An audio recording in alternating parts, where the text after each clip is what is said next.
Hello everybody. Hello. I am so excited about today because I have been planning this series for, I don't know, probably months.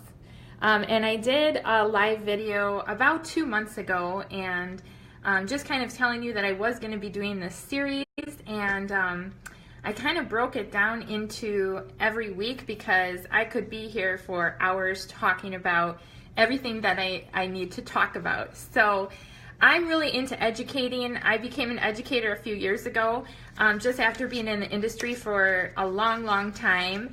And hi everybody. Hi Denise. Hi Stormy. If you guys are watching live, let me know that. If you're watching replay, let me know that. If you are watching from anywhere in the country, let me know where you're watching from, because I want to know where everybody is right now. So yeah, I started educating a few years ago just because I saw a lot of need for it in the industry. I never thought I would be an educator. It just kind of happened. I think with all of my experience, it kind of gets to that point where you have things to share and teach others. And then this series actually came about because I helped a company work on a new system that's really helping salons just bring in more revenue.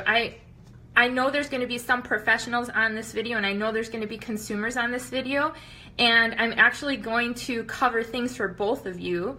And I am going to be like really straightforward and honest. Of course, this is my opinion about things, and there's a lot of opinions, I'm sure, out there. So this is just from my knowledge and experience. And you know what I would love to hear from you though. Just your thoughts as I go through things. So anyways, I really helped my company write a curriculum that is really going to change the industry because they're struggling. This industry is evolving and changing just like anything. Everything is constantly changing, right? But what's happening is some professionals are sort of old school with things, and they're not really transforming with the evolution, I guess you could say. They're not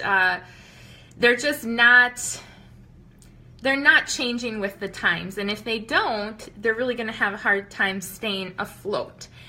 So what I really wanted to do today is talk about diversion, which I'm starting with this because this is really the biggest issue that we're having in the industry. Well, there's a lot of issues, but this is one of the bigger issues. And I actually came across an article shortly before I actually did my video about 2 months ago, and it was called "The Death of the Professional Beauty Industry." Now, I thought that was maybe a little harsh, so I'm kind of naming this series "The Evolution of the Beauty Industry" because I don't think it's really the death of it. I just think that, there changes need to be made. Now, I'm going to be speaking mainly about salons and spas today. I'm not going to really touch on the makeup artistry side of business yet. But what I wanted to explain to you guys is the evolution, like starting back from the 1960s. So if we think back to like the 1960s, it was all about like roller sets and perms and things like that. So manufacturers came about that would manufacture that, and that would be like Revlon, Helen Curtis, Clairol. Those of you that have been in the industry for a long time, you know exactly what I'm talking about. But it also became, at the same time, an English stylist, which was Vidal Sassoon. He became more about precision haircutting, and his whole thought was, why not focus on cutting the hair a certain way, and then of course the styling. So he was really big on educating the stylists exactly how to do precision cuts. And so if you think about that, all of the products that he came out with would, obviously educate the stylists and support them in that way. So then we move into like the 1970s, and in the 1970s there were more manufacturers like Redken, and Sebastian came out in 1976, Nexus in 1979, and their focus started to be more on retailing, which eventually opened the floodgates for more manufacturers that's started up. And their whole concept was now competing with the service business to increase the retail sales by 25%. which was a great profit for salons. And I'm giving you all of this, history. I'm kind of like a researcher. So yes, I'm creative, but I'm also a researcher. So if that kind of bores you, but I think it's really important to know this. So chemical services in salons, in particular perms, drove huge numbers at all levels, for all the salons. And then education was also on the rise. And so these manufacturers would educate the stylists in the salons so that they could support these chemical services, right? And that really brought retail on the rise. Now, next week, I'm going to go over the different distribution outlets that we get retail from, because that's obviously changed. And, that's going to be more about like Amazon and eBay and just the way that that's changed. So that's going to be next week. So then if we look at the 1980s was a decade that saw consistent growth and power of new manufacturers like Paul Mitchell, Matrix Essentials, that came into the market in 1981. And now we had, 5 companies becoming really strong and growing at that rate. Now, if you think about it, they needed salons at that time to get the word out about their products. We didn't have, the internet then. They didn't have other ways to get their products out there. So, that's why they really focused on salon-only or professional-only products, because they wanted them to be exclusive to the salon, if that really makes sense, right? So they really did need the salons and the stylists to do that for them. All right, and again, the philosophy was all about products and education. So during that time, salon retail really went through the roof again, and as salon clients were an easy target for professional products because they couldn't get them anywhere else. They had to go directly to the directly to the salon, to get the products. And and then we go into the 1990s, and I've got lots of notes here, you guys, where we acknowledged that there was an aging population, and the baby boomers started to drive the bus the next decade as far as products. So then we started to see the entry of corporate giants such as L'Oreal, Procter & Gamble, Unilever, So also on top of their game was Redken and Matrix. But I actually became a stylist in the 90s. And that is really when I first started, because it was with Nexus. Nexus showed up in the store down the road. And I remember this, it was a huge deal because our distributor that supplied us with our Nexus products was like, I don't know how it's getting in there. I'm going to go buy it all back because it's not supposed to be in there.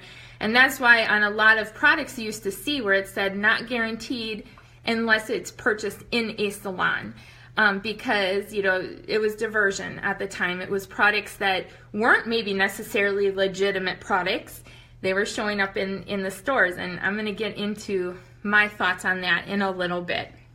All right, so then we think about the 2010, where it has brought us full circle, where we started the journey in the 60s, and the giant manufacturers are now forced into going retail. And so what is happening is a lot of these major brands are actually buying out the boutique brands. So if you think about boutique brands, like I'm actually going to, let me get into that in a second. I'm trying to keep my focus here.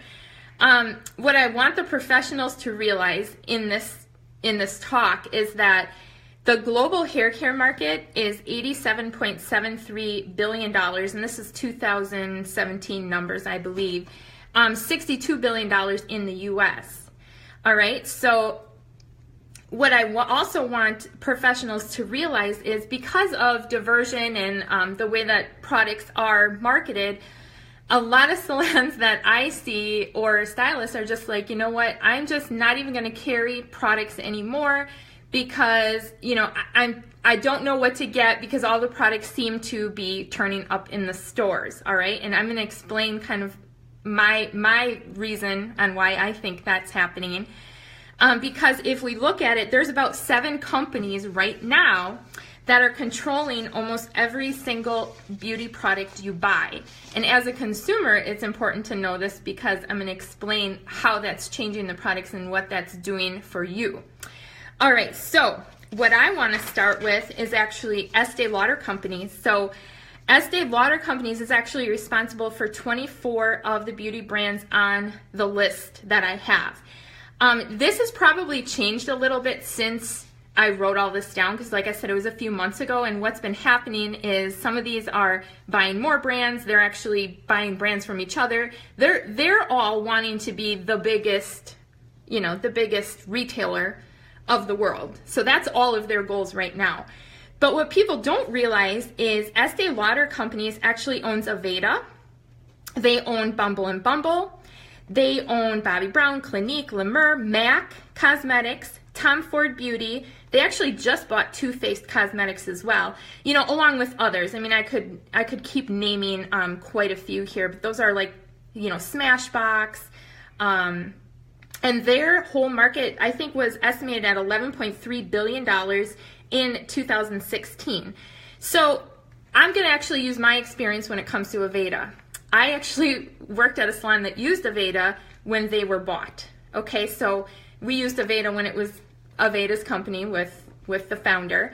And then when it was purchased by Estee Lauder, what happened was they started to change the ingredients. And the reason I know that is because a lot of my clients that were buying Aveda were coming in. They're like, you know what, this shampoo doesn't seem the same. The conditioner's not working as good. So what do you think that a lot of these larger companies do once they purchase these smaller boutique companies, right? They're going to change the ingredients because they want their margin to be a lot more. They want to make more money because their whole goal is to make as much money as possible, whereas a lot of the boutique brands were founded and created because they wanted to have a really good quality product with good quality ingredients. Do you think the price of Aveda went down when they changed all the ingredients and made it cheaper? No, it didn't, and the reason why they want to buy these brands is because the professionals have made these brands what they are. Right? They have all the marketing, the name is out there, so people hear Aveda and they're like, oh, Aveda, right? But what they don't realize is that, and as a professional, I'm sorry, but what else does Estee Lauder own? They own some, more consumer products as well. So wouldn't it make sense that they're probably putting some of those low-grade ingredients in these, popular product lines? Yeah, right? And it also happened with Bumble and Bumble. We used Bumble and Bumble, and that was where we got all of our education. They would actually fly people out to educate us. They'd fly us there to get educated. And then when they were bought out by Estee Lauder, that all stopped. Because that's not in their budget. That's not their focus. They want to go directly to the consumer because they can make more money by slashing out the middleman, right? And I'm telling you just from my experience that I've experienced this firsthand, right? It's my experience. So second one we're going to talk about is L'Oreal. L'Oreal had the most popular brands on the list with 39 different brands, including Lancome, Maybelline. So they own Lancome and Maybelline. They also own Urban Decay, Essie, which is a nail product, The Body Shop, Redken. They own Redken now, right? They bought Redken out. Pureology, Kerastase, and they just bought It Cosmetics. So they are estimated they made about $27.6 billion in 2016 with their brands. So I remember going to a class, when I owned my salon years ago, and she was pretty much saying, if you are going to continue to purchase, your professional hair color and things from some of these companies, you're just putting money in their pocket to advertise to your clients. And, as a consumer, because I know there's consumers watching on here, they're going to be like, oh, well, that's good for me. I can get these professional products through the store. I have probably spent the last 2 years actually working with clients that are coming to me because they are so frustrated. They're going to, Ulta, or they're going to Target, or they're going to some of these bigger stores, and they're searching for products that are going to, maybe improve their skin, maybe be a good quality makeup, maybe be good quality hair care. And what they end up doing is they end up buying all these different products and they're not happy with any of them, right? So they come to me because they're like, I want somebody to tell me what product I should use for my skin. I'm sick of buying all this stuff that doesn't work, or I'm really confused on what I should buy. And I'm telling you, if you're not using the correct product for your skin, you can do damage. Okay, so not everybody that works at these stores is really trained on exactly like a salon professional would be. So, and again, as a salon professional, I'm only going to use products that I know are a good quality, that are going to do what I know they're going to do, right? As soon as they're going to show up in stores, then to me that means the quality is different, because they're putting more water or, you know, different things in their products that are going to change the quality of them. All right, so the next brand we're going to go over is Unilever, and that has 38 total brands, including Nexus, Pond's, TG. So anyone use TG out there? Dove, Vaseline, and VO5, Lever 2000. So they also were just in the news recently because they had a lightening cream that they were marketing, where it was marketed in India as a skin lightening lotion for women. Okay, so it received a lot of backlash because of that. So you probably saw them in the news. Now they also own like St. Ives, Axe, I think I said Dove already. I mean, there's such a list here, and I'll probably do a blog post and put all of these infographics with the list of products that they own. So Unilever made an estimated $58.2 billion in corporate sales in 2016. All right, so let's go over Procter & Gamble. So Procter & Gamble has 9 total beauty brands with an emphasis on big name brands including Head & Shoulders, Herbal Essence, Olay, and Gillette. And Herbal Essences, Rejoice, I mean Aussie, if you've ever used Aussie, that hairspray is horrible. Don't use that, please. Ugh. And $76 billion from corporate sales in 2016. They actually just sold many of their beauty brands to Coty in 2016. Now, Coty actually just sold a bunch of brands to, I believe, Henkel, which is Schwarzkopf, you know, those kind of brands, but I actually am not going to go over that, so I won't have time to go over that whole thing. So speaking of Coty, it has come out as a new leader in the beauty industry with 33 total brands after acquiring many brands from Procter & Gamble. So they now own OPI, CoverGirl, Katy Perry line, David Beckham, Beyonce. They own Clairol, Nioxin, Sassoon, GHD. So if you get your flat irons or anything from them, that's who owns them. Sebastian is owned by Coty now. And also Wella. Wella is owned by them as well. So they made an estimated about $4.3 billion in 2016. I'm sure 2017, again, is going to be a lot more just because they acquired a lot of those brands. All right, so Shiseido. So Shiseido itself is a well-known skincare brand. It has about 30 other brands, including Bare Minerals, NARS, Laura Mercier, Joico. You know, quite a few are on this list as well. So they are all owned by Shiseido. And I know some of you are like, oh my gosh, I use Wella for years. I use this. You know, have you noticed a change in the quality? Because I did. And talking about a little bit more about Diversion is I used to actually have some products in my salon, and I had clients that would admit to me, they're like, oh, you're going to be really mad, but I actually went to Walgreens and I saw, you know, like, I'm just going to use Chi, for instance. I used to use Chi products at one point. And I had she's one of my friends, and she's like, I have to, like, admit something to you. I went to Walgreens, and I saw Chi there, and I thought, oh, I'm just going to buy it. It's the same price, right? It was the same price as what I carried it for. She's like, and then I got it home. She goes, and it didn't smell the same. It didn't work the same. She's like, but I paid the same amount for it. And I'm like, well, yeah, I mean, who knows? Is that really Chi? I doubt it if it didn't smell the same and if it didn't work the same. I mean, anyone can get the Chi label, and, you know, a manufacturer can start putting it on their bottles and putting whatever in there. So it's not guaranteed, obviously, unless it wasn't bought in my salon. So she's like, I kind of learned my lesson, and you know, over the years, because of that, I just stopped carrying brands that could be found in stores. I personally didn't want to be affiliated with that, because a lot of my clients would see that and they'd be like, well, it's here. Now, like I said, a lot of times it's the same price. So as a consumer, would you rather give it to these big companies where, again, you don't know if it's even the right product? Or would you rather give it to your stylist who teaches you how to use it, who can tell you exactly what to use from their experience for your hair to get the same results as you get when you're in there? You know, think of that, because it's usually not any cheaper.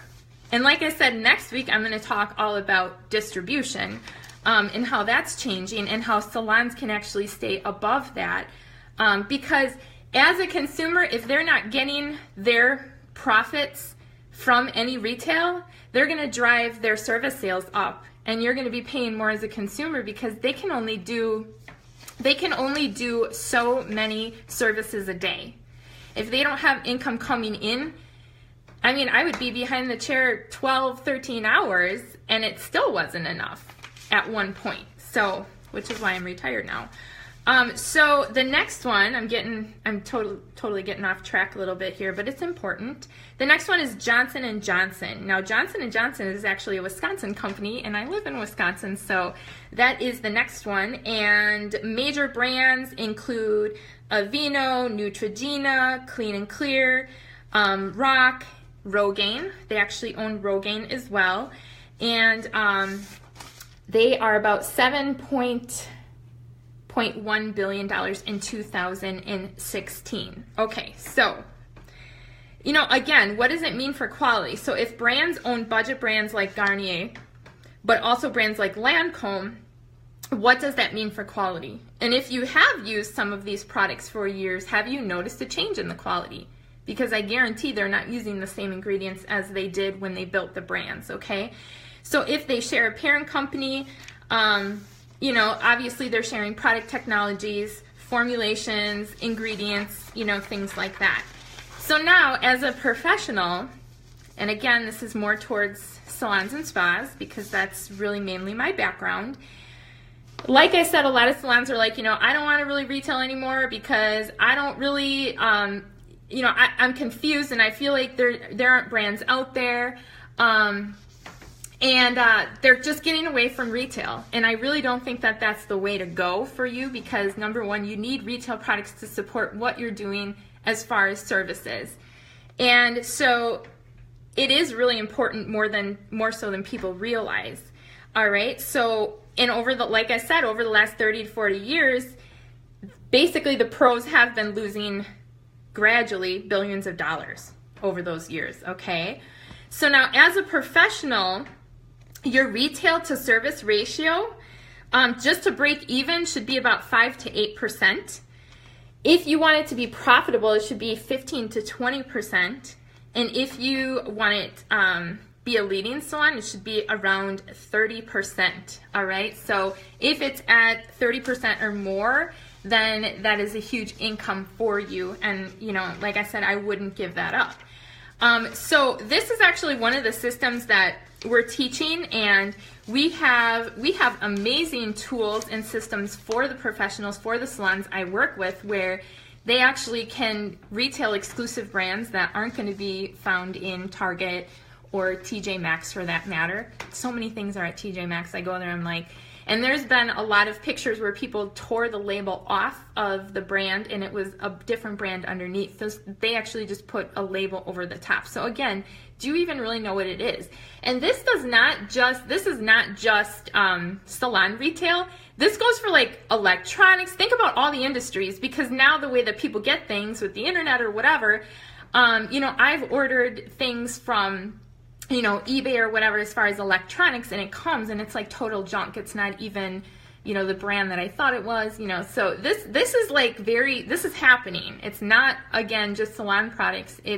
It's happening to even shoes. My son actually is a buyer and seller of expensive brand shoes, and there's so many counterfeit shoes out there where they actually have companies that authenticate them now. So you can actually purchase these, shoes from an authenticator to make sure that you are paying for the actual brand that you think it is. I mean, think of Coach purses, all that stuff. So this is not something new, but this is the hugest shift that we've seen in the beauty industry because of these corporate giants buying up all of these smaller brands. And can you blame the brand? Of course, if one of these manufacturers is going to come to you and offer you a few $1 million deal, of course they're going to be like, yeah, I'm going to sell out my brand and run. But with that, I've seen a decrease in education because the brands are where we used to get our education from. That's who came in and they would teach us how to use their brand, how to do the services and how to support them. And now it's really hard to find that really good education because that's not the focus of these brands anymore. The focus is not the professional. The focus is let's cut out all the middlemen, go directly to the consumer and make the biggest profit that we can. So like I said, they don't need the salons anymore. So a lot of the products that I offer to my clients, you're not going to find them in the store because number one, my company is all about making, the professional or whoever's, promoting these products, they want them to be successful because they're doing the work of promoting them, right? We actually are a product brokerage company, so we go to the manufacturers and find exactly what we want them to manufacture for us. We can control the quality, the ingredients that's being used, there's science behind it, it's all of that stuff. We actually give all the accounts I work with their own website so that if their clients go to their website and purchase those products, they're actually still going to get the retail profit. So they're not losing out on that because again, we want them to keep the sale. We don't want them to go out of business because I'm just so passionate about that these stylists work hard, right? We don't want them to go out of business. We want them to stick around. So that's what we do. And, once the customer actually creates their account under your website, they're always your customer. So I've had customers move to California and they still can get their products from me and I'm still a person behind the products and I can help them. I have people come all the time where they're like, oh my gosh, I bought this eyeshadow palette and I want some more looks. Can you teach me a couple more looks to use? I'm like, yeah, that's what I'm here for. Come on over. We'll play around with it. I'll show you some looks. Because where did that go? Where all of that like one-on-one interaction is gone? That needs to stay yet. That needs to be here. And they're not getting it anywhere else. So that's why they're coming to me. So we want them to keep the sale. And so we offer them a website with all their products on, and we actually, again, give them that retail profit. I called when I was doing my research, when I was creating the curriculum, I called and actually talked to many different major salon companies. They don't offer that. They're like, well, we have a website, but we keep the sale. We try to tell them to go to the salon, but if they want to order it from the website, we just send it to them and we keep the sale. And I'm like, so you have no program where you're going to actually offer that retail profit to the actual salon? And they're like, well, no. Well, why? Because they want to keep that money, right? They want the salons to keep promoting their products, but they want to keep the money. So that is my views on Diversion. Some of the products are probably legit, right? Because if L'Oreal owns some of these bigger brands, wouldn't it make sense that they would all of a sudden show up in Walmart where their other L'Oreal makeup or whatever is there? Wouldn't that make sense? On the other side of things, I do think some products are counterfeit. So you've got two different things going on right there. And now next week when I talk about the different ways that they're getting products out there, and when I talk about Amazon and eBay, that's another huge subject. I'm going to talk about what some of these bigger brands are doing about the Amazon and eBay thing, which isn't going to make a lot of people too happy. So I'm going to continue with this series. I don't even know how long it's going to be at this point because I've got a lot to say. So I wanted to keep this about 15-20 minutes. We're at a half an hour right now. But make sure you ask your questions below. I will try to get back to all of them. If you think somebody would benefit from listening to my videos, please invite them. Like I said, I'm all about educating, so if it's going to help any professionals out there, I love it. If it's going to help any consumers out there, I love that too. And it is confusing, Denise, which is why I'm just like, I got so tired of like reading all this stuff out there. I'm like, so many stylists don't realize. They're like, oh, well, you know, use this. It's not going to show up there. Yeah, it probably is. So stylists are really confused about like what's going on. And if they're not researching things like I do, because like now, because it's my passion, this is what I'm doing. I'm researching. That's why I've got so many notes and things, is because, you know, if people aren't paying attention, they're just like, wow, what's going on? So it's time to wake up and take ownership of your business, whatever that is, whether it's a salon, spa. So yeah, but if you have any questions or if you have anything you want me to cover, please let me know and I will do it. Otherwise, join me next Monday at 10 a.m. When we talk about the different ways that, you know, the distribution channels of these products and how that's changed over the years. So, all right, thanks everybody. Have a great day. Bye.